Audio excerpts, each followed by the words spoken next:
ప్రార్థన చేసుకుందాం. వాక్య పరిచర్య కొరకు ప్రార్థన చేద్దాం. అందరూ ప్రార్థనలు ఏకీవించండి. ప్రార్థన. మమ్మలను అతిమిక్కిలుగా ప్రేమిస్తున్న మా ప్రియ పరలోకమందున్న మా కన్న తండ్రి, మీ పరిశుద్ధమైన శ్రేష్టమైన దివ్యమైన నామానికి వేలాది వందనాలు, స్తుతులు, స్తోత్రాలు చెల్లిస్తున్నాము తండ్రి. గడిచే వారం అంతా తండ్రి మమ్మలను, మా కుటుంబాన్ని, మా గ్రామాన్ని, మా ప్రాంతాన్ని, మా సంఘాన్ని ప్రేమించి ప్రభా చక్కటి మరొక వారములోనికి మమ్మలను ప్రవేశపెట్టిన పరలోకపు తండ్రి, నీకే వందనాలు, స్తోత్రాలు చెల్లిస్తున్నాము తండ్రి. మరి సమయంలో కొన్ని నిమిషాల ప్రభా నేను స్తుతించడం జరిగింది, నేను ఆరాధించడం జరిగింది. నీ విలువైన పాటలతో మీ నామాన్ని మహిమపరుచుకున్నాం ప్రభా. ఇప్పటి వరకు క్రమంగా మర్యాదగా మీరు కార్యక్రమం మీరు జరిగించారు. కొద్ది మందితో పరిచయం ప్రారంభిస్తుండగా సహాయం దయచేయండి ప్రభా.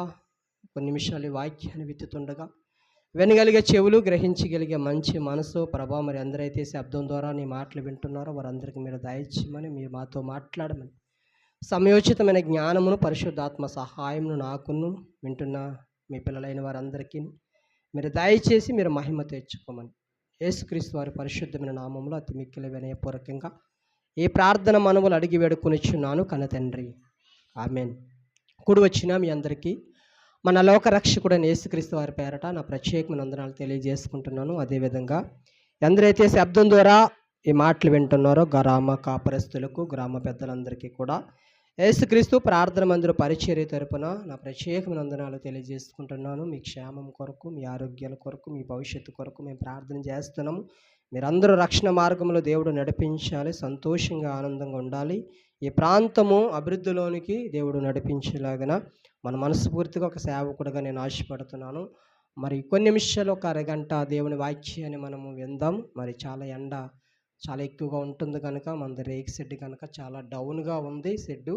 మరి ఏదేమైనా దేవుని సన్నిధానములో కూర్చున్న మీ అందరికీ కూడా మరొకసారి నా ప్రత్యేకమైన వందనాలు తెలియజేసుకుంటున్నాను. అంత సౌకర్యంగా లేకపోయినా, అంత గాలి మీకు విస్తారంగా లేకపోయినా మీరందరూ కూర్చుంటున్నందుకు మీ అందరికీ మరొకసారి వందనాలు తెలియజేసుకుంటున్నాను. మరి వాక్యం అయ్యేంత వరకు కూడా ఎవరు బయటికి అటు ఇటు తిరగకండి.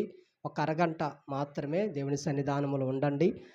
చాలా మంచి విషయాలు దేవుడు మనకు నేర్పిస్తున్నాడు. కొద్ది మందిగా ఉన్నప్పటికీ కూడా ఎన్నో విలువైన సంగతులు, మన జీవితాలకు ఉపయోగపడే సంగతులు దేవుడు నాకు మీకు నేర్పిస్తున్న పరమ తండ్రిని దేవాది దేవునికి మహిమ కలుగును గాక. ఈరోజు మనం నేర్చుకుంటున్న అంశం ప్రతి వారము ఒక ప్రత్యేకమైన అంశంతో దేవుడు మనతో మాట్లాడుతున్నాడు. ఈరోజు దేవుడు మనకు నేర్పిస్తున్న అంశం విశ్వాసులకు దేవుడిచ్చిన వాగ్దానాలు. అమ్మ చెప్పండి ఒకసారి.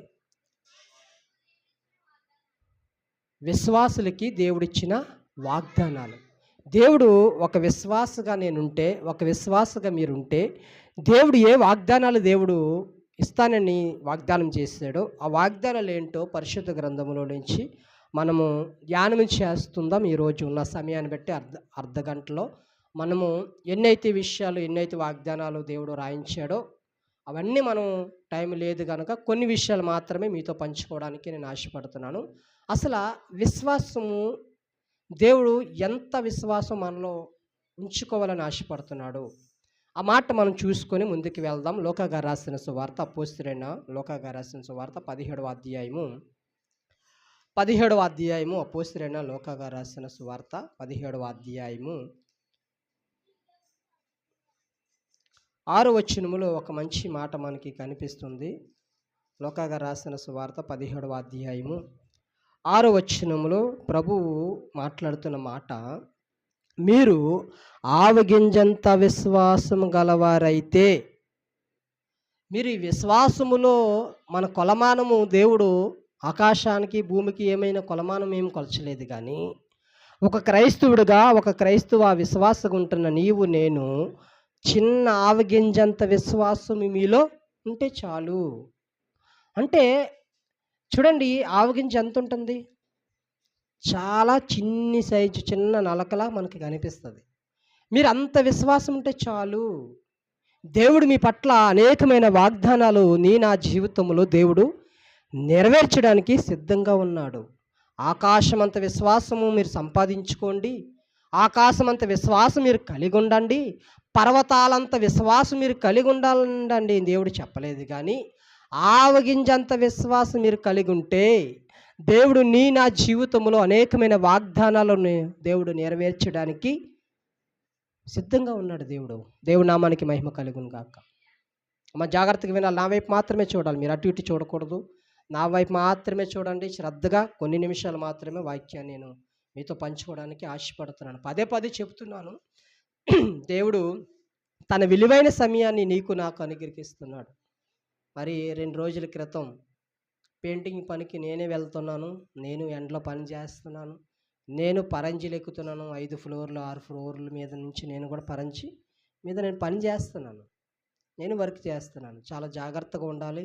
ఏమైనా పొరపాటున కాలు జారినా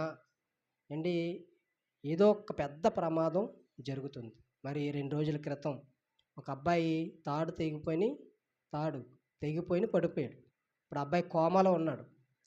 దేవుడు నీకు నాకు అటువంటి ప్రమాదాలు జరగకుండా, మనము ప్రయాణములో ఎంతో ప్రయాణం చేస్తున్నాం.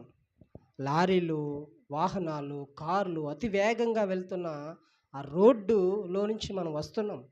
దేవుడు నీకు నాకు ప్రమాదం నుంచి తప్పించి తన దూతలు ఆజ్ఞాపించి మనలకు ఎటువంటి ప్రమాదాలు జరగకుండా ఆయన పని మీద వస్తున్నాం కనుక, ఆయన మార్గాల మీద మనం ఉంటున్నాం కనుక ఖచ్చితంగా దేవుడు మనల్ని కాపాడుతున్నాడు. మనము చాలా జాగ్రత్తగా వినాలి. సమయాన్ని సద్వినియోగం చేసుకోవాలి. మనము అజాగ్రత్తగా దేవుని మందిరంలో ఉండకూడదు. ఈరోజు ఉంటున్న మనము రేపు ఉండొచ్చు, ఉండకపోవచ్చు. ఎంతోమంది మరణిస్తున్నారు. మరి నిన్న కూడా ఒక భయంకరమైన యాక్సిడెంట్ జరిగిందని విన్నాం. మరి పనికి వెళ్తున్న ఆటో లారీ గుద్దింది. 9 మంది ఆటోలో ఉన్నారు, అందులో 6 చనిపోయారు వెంటనే. విన్నాం. అది సోషల్ మీడియాలో అందరికీ తెలిసిన విషయాలు. ఎన్నో ప్రమాదాలు మనం చూస్తున్నాం. అందులో నీవు నేను లేము. మనం సంతోషించాలి, దేవుని స్తుతించాలి, దేవుని ఆరాధించాలి, క్రమంగా ఉండాలి.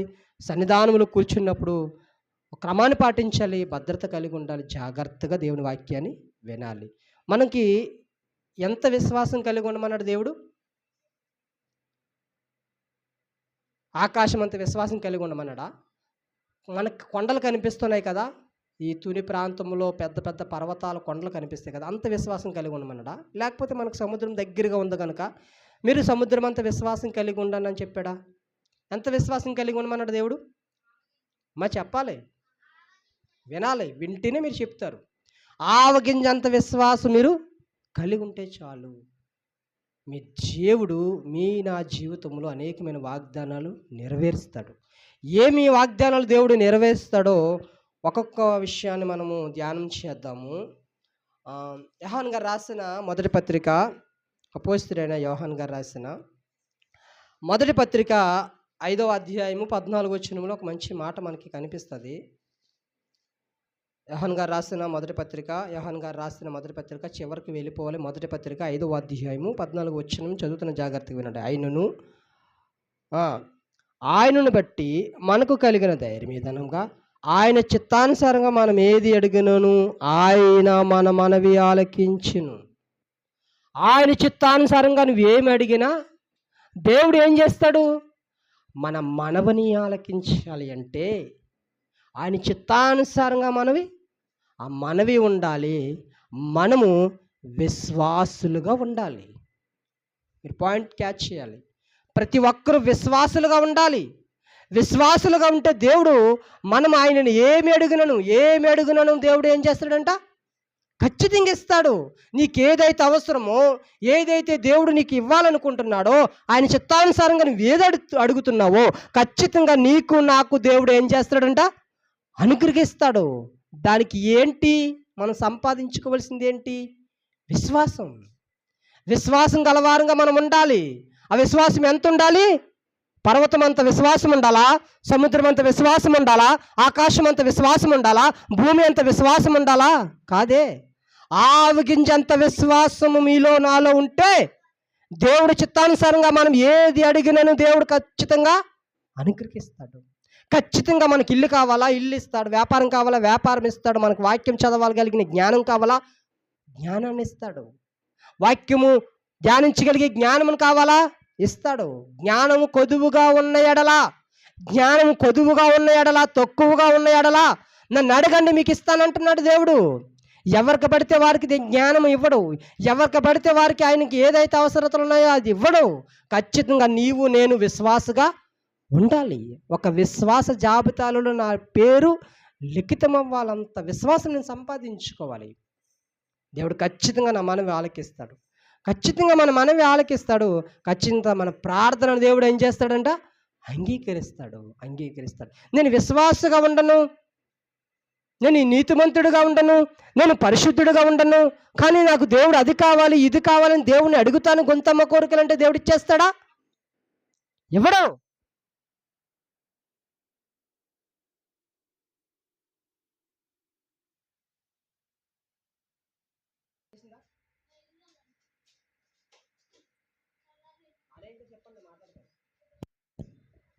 చూడండి, ఆవగింజంత విశ్వాసం నీకు నాకు ఉంటే దేవుడు ఏం చేస్తాడు? నా ప్రార్థన దేవుడు అంగీకరిస్తాడు. నా మనవులు ఆయన వద్దకు చేరుతాయి. ఖచ్చితంగా ప్రతిఫలం ఇస్తాడు. ఆయన చిత్తంలో మనం ఏది అడిగినను దేవుడు మనకి అనుగ్రహిస్తాడు. ఆయన చిత్తానుసారమైన ప్రార్థన దేవుడు ఆలకిస్తాడు. కానీ పాపుల మనవి ఆయన ఆలకింపుడు. యోహాను గారు రాసిన సువార్త 9వ అధ్యాయము, యోహాను గారు రాసిన సువార్త 9వ అధ్యాయము 31వ వచనం. యోహాను గారు రాసిన సువార్త 9వ అధ్యాయము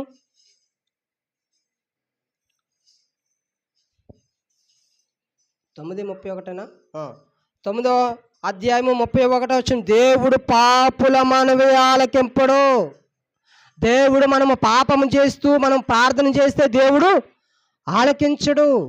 మనము దేవుడు విశ్వాసాలుగా ఉంటేనే దేవుడు మన ప్రార్థన ఆలకిస్తాడు. కానీ పాపములోను, శాపములోను, అక్రమములోను, అన్యాయములోను, అబద్ధాలలోను, జారత్వములోను, వ్యభిచారములోను, దొంగతనాల్లోను, లంచగొండతనములోను ఇవన్నీ మనము పాలుపంపులు పొందుకొని మనం ప్రార్థన చేసేస్తే మన ప్రార్థన దేవుడు ఆలకింపడు.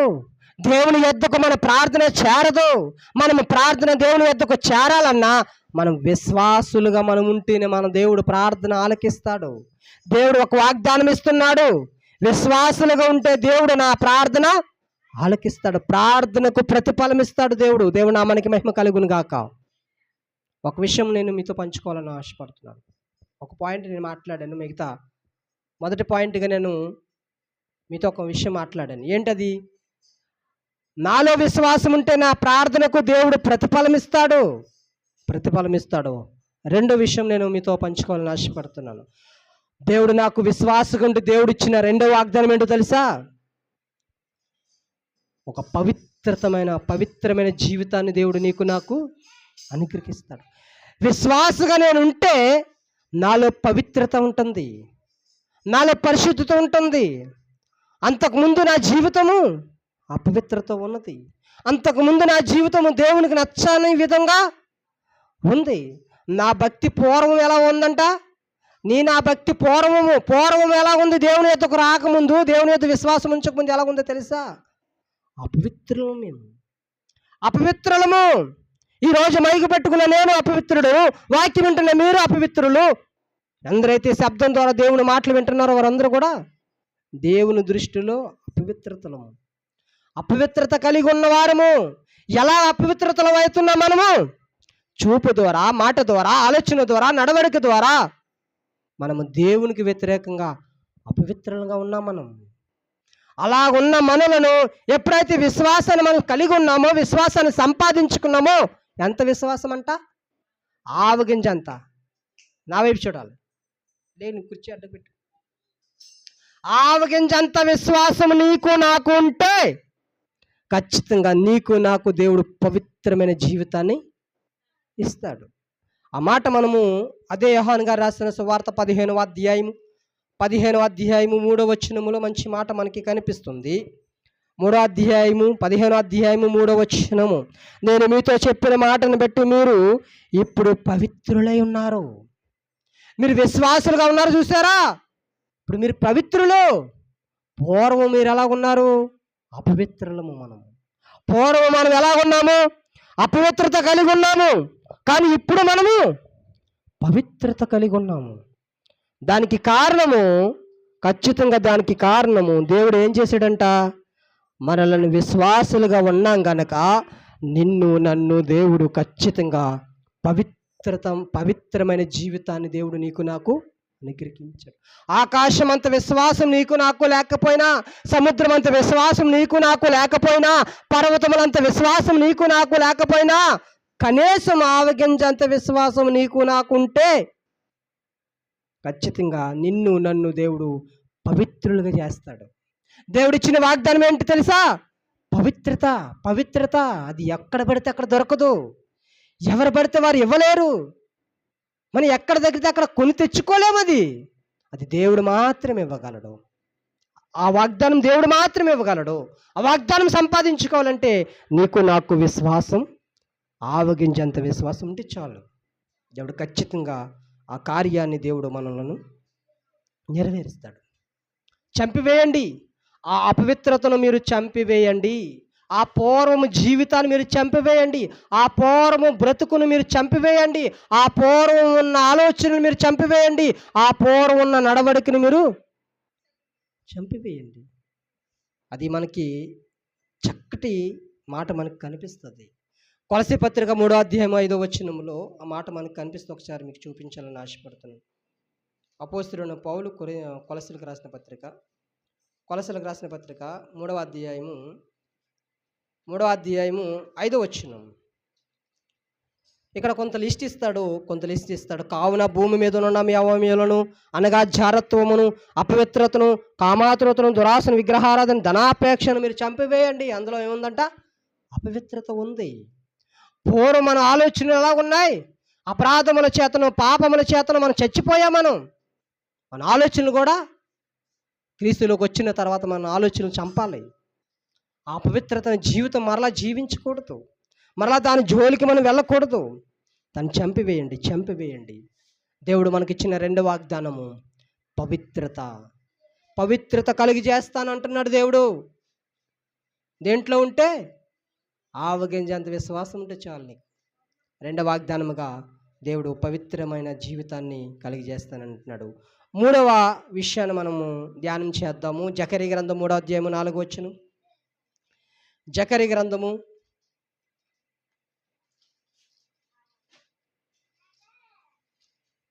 జకరీ గ్రంథము 3వ అధ్యాయము 4వ వచనం.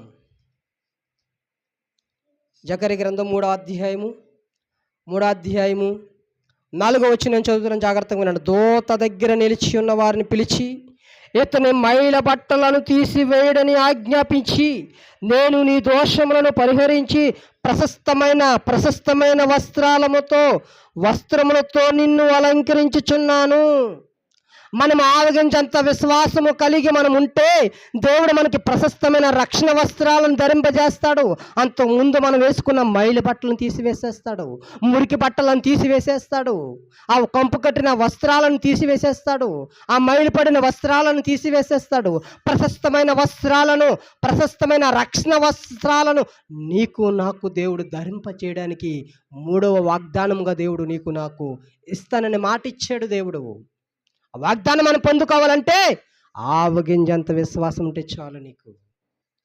మరొకసారి చెప్తున్నాను, పర్వతములంత విశ్వాసం నీకు నాకు లేకపోయినా, ఆకాశం అంత విశ్వాసం నీకు నాకు లేకపోయినా, భూమి అంత విశ్వాసం నీకు నాకు లేకపోయినా, సముద్రం అంత విశ్వాసం నీకు నాకు లేకపోయినా, కనీసం ఆవగింజంత విశ్వాసం నేను సంపాదించుకుంటే దేవుని దృష్టికి మన మైలు వస్త్రాలను తీసివేసేస్తాడు, మన మురికి పడిన మన వస్త్రాలను తీసివేసేస్తాడు.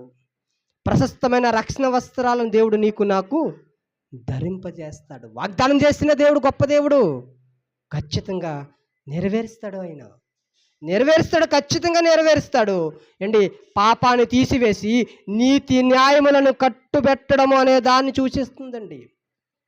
ఆ పాపాన్ని తీసివేసేస్తాడు, నీతిని నేర్పిస్తాడు, న్యాయాన్ని నేర్పిస్తాడు, పరిశుద్ధత నేర్పిస్తాడు, పవిత్రతను నేర్పిస్తాడు.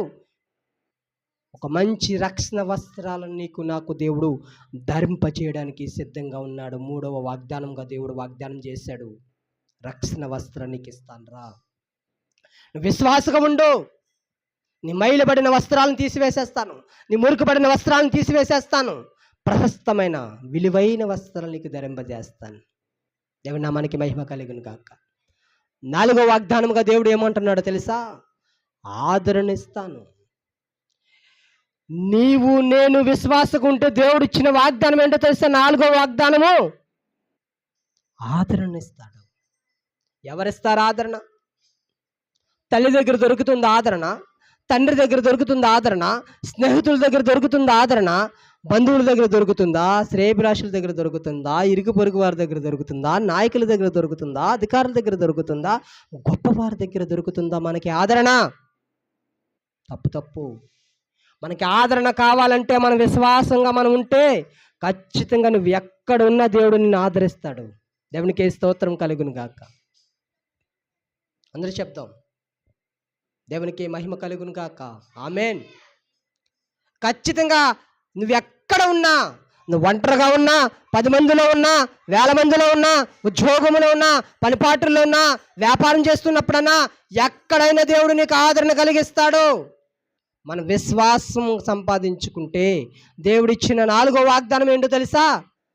ఆదరణ ఇస్తాడు దేవుడు. ఒకని తల్లి ఆదరించినట్లుగా నేను నిన్ను ఆదరిస్తానని యెషయా గ్రంథము 66వ అధ్యాయము 13వ వచనంలో మనకి కనిపిస్తుంది. ఒకన తల్లి ఆదరించినట్లు నేను నిన్ను ఆదరిస్తాను. నీ ఆకలి తీరుస్తాను, నీ దాహాన్ని తీరుస్తాను, నీ మీద జాలి కలిగి ఉంటాను, నిన్ను క్షమిస్తాను, నేను గొప్పని చేస్తాను, నిన్ను ప్రేమిస్తాను, నిన్ను ఉన్నతమైన స్థితిలోనికి నడిపిస్తాను. నువ్వు నలిగిపోతున్నప్పుడు, నువ్వు కుమిలిపోతున్నప్పుడు, నువ్వు కృంగిపోతున్నప్పుడు నేను లేవనెత్తుతాను. నా మాటలు నీకు ఆదరణ ఇస్తాయి, ఆదరణ కలిగి చేస్తాయి. నా మాటల్లో జీవం ఉన్నది, నా మాటలో నేను ఆదరిస్తాయి, నా మాటల్లో శక్తి ఉన్నది. దేవుడు తప్ప మనుషులు ఎవ్వరు ఆదరించలేరు తెలుసా? అమ్మ నా వైపు చూడాలి. దేవుడు తప్ప ఈ మాటలుంటున్న ప్రజలారా, ఈ మాలపేటలో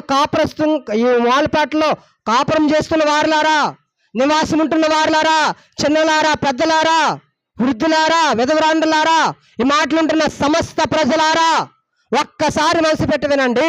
దేవుడు ఎవ్వరిని క్షమించాలి, మనుషులు ఎవ్వరిని ఆదరించలేరు. నిన్ను నన్ను ఆదరించే వారు ఈ భూ ప్రపంచంలో ఎవ్వరు లేరు. కానీ నన్ను ఆదరించేవాడు ఒకడున్నాడు. నన్ను ఆదరించేవాడు ఒక ఆయన ఉన్నాడు. నన్ను ఆదరించడానికి ఒక పరిశుద్ధుడు ఉన్నాడు. నన్ను ఆదరించడానికి ఒక నీతిమంతుడు ఉన్నాడు. నన్ను ఆదరించడానికి ఒక న్యాయాధిపతి ఉన్నాడు. ఆయన తప్ప ఎవ్వరు మనుషులను ఆదరించలేరు. ఆయన ఒక్కడే మనుషులను చేద తీరుస్తాడు. మనుషులను బాధలు అర్థం చేసుకున్నవాడు. మనుషులు ఆదరణ లేని మనుషులకు దేవుడు ఆదరణ ఇస్తాడు. ఆయన వాగ్దానం చేశాడు దేవుడు. ఆయనందు మీరు విశ్వాసం ఉంచితే దేవుడు ఖచ్చితంగా నేను ఆదరిస్తానన్నాడండి. తల్లిలా నిన్ను లాలిస్తానన్నాడు, తండ్రిలా నిన్ను నన్ను ప్రేమిస్తానని వాగ్దానం చేసిన గొప్ప దేవుడు నా దేవుడు, గొప్ప దేవుడు. ఒకరి తల్లి ఆదరించినట్లుగా నేను వానిని ఆదరించదును. ఆఖరి మాటగా నేను చూపించిన మాటలు ముగించాలని ఆశపడుతున్నాను అండి. ఇలాగా ఒక 30 వాగ్దానాలు మీతో పంచుకోవాలని ఆశపడుతున్నాను. దేవుని చిత్తమైతే వచ్చే వారం కూడా ఇదే అంశం మీద, దేవుడు విశ్వాసులకు ఇచ్చిన వాగ్దానాలు అనే టాపిక్ మీద వచ్చే వారం కూడా మెసేజ్ ఉంటుంది. మీరు సిద్ధపాటు కలిగి ఉండండి. ఈరోజు నేను ఏం చెప్పాను మిమ్మల్ని అడుగుతాను, ఒక్కొక్కరు నించోబెట్టి నేను అడుగుతాను. ఎన్ని వాగ్దానాలు దేవుడు ఈరోజు ఇచ్చాడు చెప్తున్న నెంబర్లు కూడా చెప్తున్నాను. మొదటిది, సెకండ్ పాయింట్, 2వ 3వ వాగ్దానము, 4వ వాగ్దానము అని చెప్తున్నాను. ఇప్పుడు నేను 5వ వాగ్దానం గురించి చెప్తున్నాను. విశ్వాసులకి దేవుడు ఇచ్చిన 5వ వాగ్దానము. ఎన్నో వాగ్దానాలు ఇచ్చాడు, మనకున్న సమయాన్ని బట్టి కొన్ని విషయాలు మాత్రమే 5 వాగ్దానాలు మీతో పంచుకోవాలని ఆశపడుతున్నాను. ఆ మాట మీకు చూపించాలని ఆశపడుతున్నాను. యోహాను గారు రాసిన సువార్త 15వ అధ్యాయము 15వ వచనం. యోహాను గారు రాసిన సువార్త, అపోస్తలుడైన యోహాను గారు రాసిన సువార్త 15వ అధ్యాయము 15వ వచనం. 15వ అధ్యాయము 15వ వచనము. దాసుడు తన యజమానుడు చేయు దానిని ఎరగడు గనుక ఇక మిమ్మను దాసులని పిలవక స్నేహితులని పిలుచుచున్నాను. యేసుక్రీస్తు వారు మాట్లాడుతున్నారు. ఏమని మాట్లాడుతున్నారంటే, నేను యజమానుడిగా, మీరు దాసులుగా, అలా మంచిది కాదు, అలా ఉండడానికి వీలు లేదు. ఎందుకు అలా ఉండడానికి వీలు లేదంటే, ఒక యజమానుడు బిహేవియర్ వేరేగా ఉంటుంది, దాసుడి బిహేవియర్ వేరేగా ఉంటుంది. అదే ఇద్దరికి కమ్యూనికేషన్ ఒక స్నేహితుతో భావం కలిగి ఉన్నారనుకో ఎలాగుంటుందంట? నేను రాజుతో స్నేహితుడితో మాట్లాడినట్టుగా రాజుతో నేను మాట్లాడగలనా? యజమానుడితో మాట్లాడగలనా? అమ్మ నా వైపు చూడాలి. కుర్చీ తీసాను అడ్డుగా. నేను స్నేహితుడితో మాట్లాడుతున్నట్టుగా నేను యజమానుడితో మాట్లాడగలనా? ఓనర్తో మాట్లాడగలనా? మా సార్తో నేను మాట్లాడగలనా? మాట్లాడలేనే. నాకు కష్టం వచ్చినా, నాకు బాధ వచ్చినా, నాకు ఇబ్బందులు వచ్చినా, నా పర్సనల్ ప్రాబ్లం వచ్చినా, నా బలహీనతలు వచ్చినా, ఎన్ని ఉన్నా నాకు నా స్నేహితుడితో అయితే నేను షేర్ చేసుకుంటాను, పంచుకుంటాను. అరే నా బలహీనతలు ఇవిరా, అరే నాకు కష్టంగా ఉందిరా, నా ఇంట్లో ఇబ్బందిగా ఉందిరా, నా పరిస్థితి ఇదిరా, నా కష్టం ఇదిరా, నా నష్టం ఇదిరా, నా ఆరోగ్య పరిస్థితులు ఇదిరా, నా బలహీనతలు ఇవరా అని నేను స్నేహితుడితో అయితే ఫ్రీగా పంచుకోగలను. అదే ఓనర్తో యజమానుడితో చెప్పుకోగలనా? చెప్పుకోలేను. చేతులు కట్టగలను. చిత్తం ప్రభువా, సార్, ఓనర్ గారు చెప్పండి ఏ పని చేయమంటారు అని నేను చేతులు కట్టుకొని వారి దగ్గర తల వంచి నేను ఉండాలి. అదే స్నేహితుడి దగ్గర అయితే భుజం మీద చేసుకొని మనసారా మాట్లాడుకుంటాం, మనసు విప్పి మాటలు మాట్లాడుకుంటాం కదా. దేవుడు మనకిచ్చిన వాగ్దానం ఏంటో తెలుసా? 5వ వాగ్దానం ఏంటో తెలుసా? నీవు నేను ఆవగించేంత విశ్వాసం నీకు నాకుంటే క్రీస్తే మనకు స్నేహితుడు అయిపోతాడని తెలుసా? స్నేహితుడుగా ఉంటాను, నేను యజమానుడిగా ఉండను, నేను మీతో స్నేహితుడుగా ఉంటాను, స్నేహితుడిలా ప్రవర్తిస్తాను, స్నేహితుడిలా మీలా ఆలోచిస్తాను, స్నేహితులతో మాట్లాడినట్టుగా మీరు నాతో మాట్లాడుకోవచ్చు. మీ అక్కర్లు, మీ బాధలు, మీ కష్టాలు, మీ కన్నీరు, మీ బలహీనతలు అన్నీ కూడా నాతో షేర్ చేసుకోవచ్చు. నేను మీతో స్నేహితుడుగా ఉంటానని దేవుడు 5వ వాగ్దానం చేశాడు. ఎవరికి చేశాడంట? ఎవరైతే విశ్వాసులు ఆవగించేంత విశ్వాసం కలిగి ఉంటారో వారికి దేవుడు చేసిన 5వ వాగ్దానము. విశ్వాసులకి దేవుడు ఇచ్చిన వాగ్దానాలు. యోహాను గారు రాసిన సువార్త 17వ అధ్యాయము 17వ వచనం ఒకసారి చూడండి. ఆ మాట చూపించి నేను ముగిస్తాను, ప్రార్థన చేస్తాను. అదే సువార్త 17వ అధ్యాయము 17వ వచనము. సత్యమందు వారిని ప్రతిష్ఠ చేయము, నీ వాక్యమే సత్యము, నీవు నన్ను లోకమునకు పంపిన ప్రకారము నేనును వారిని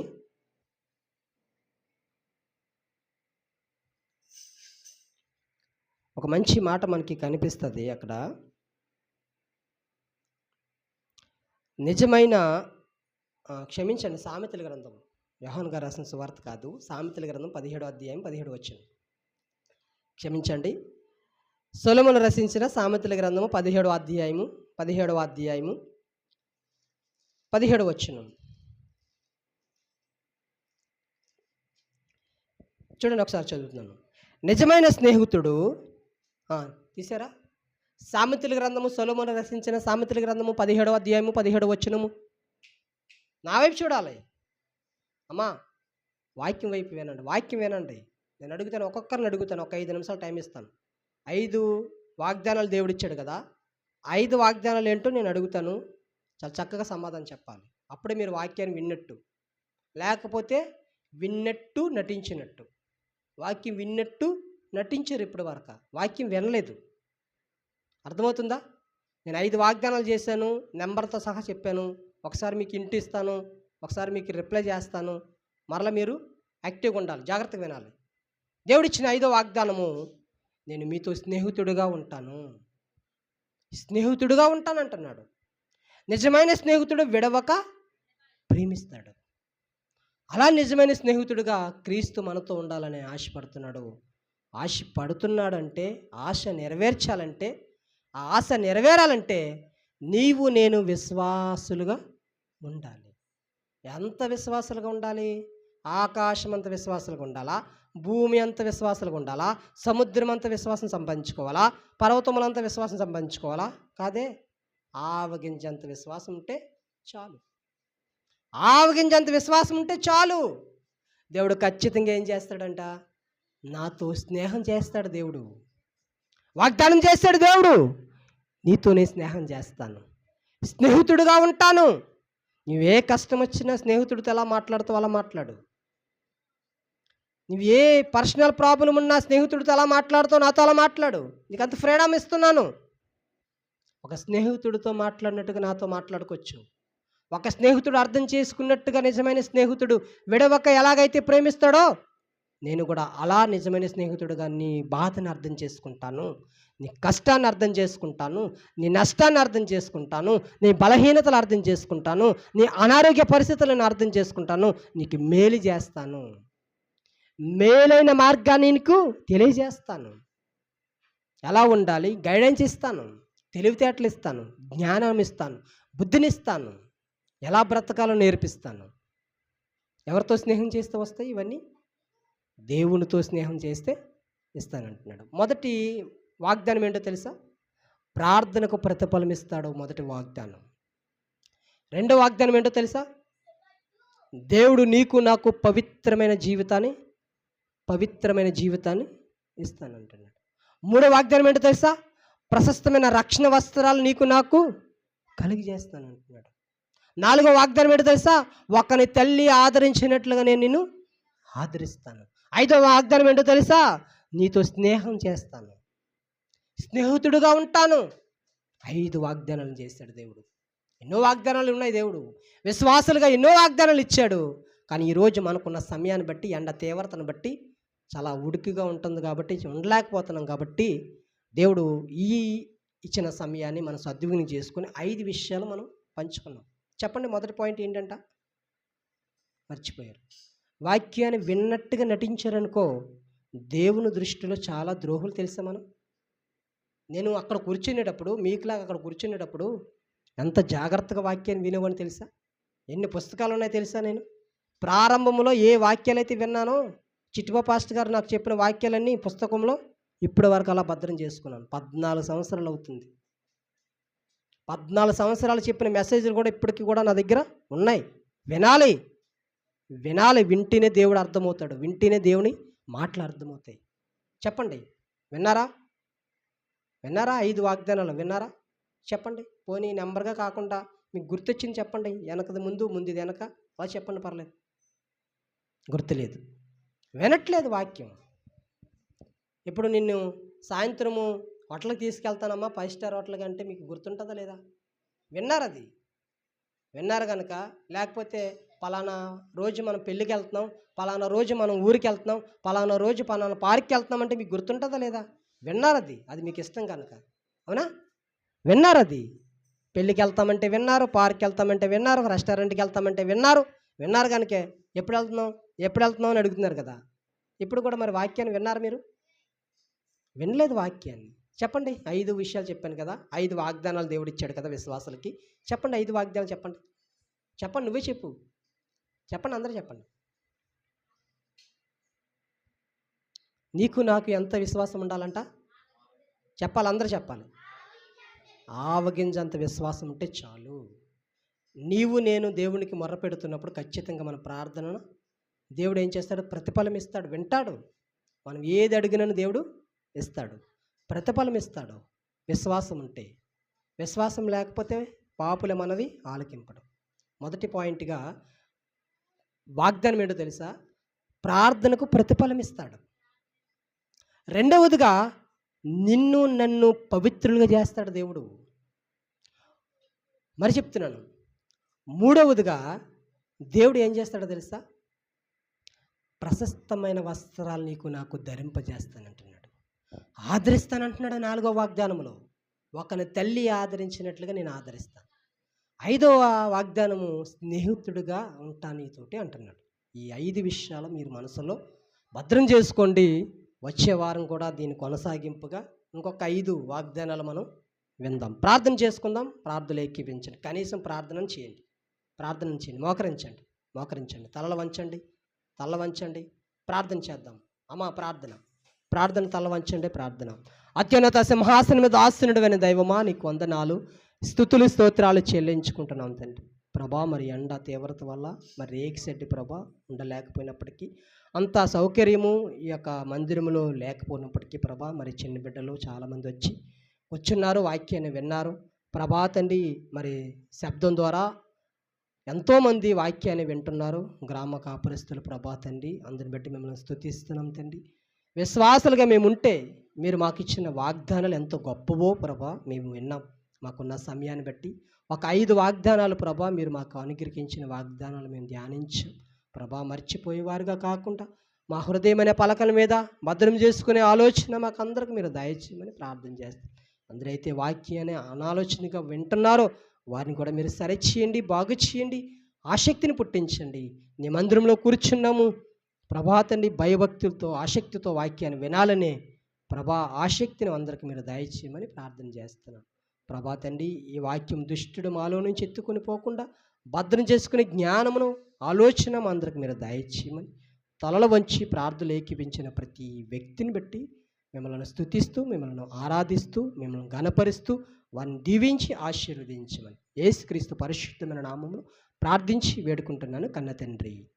ఆమేన్.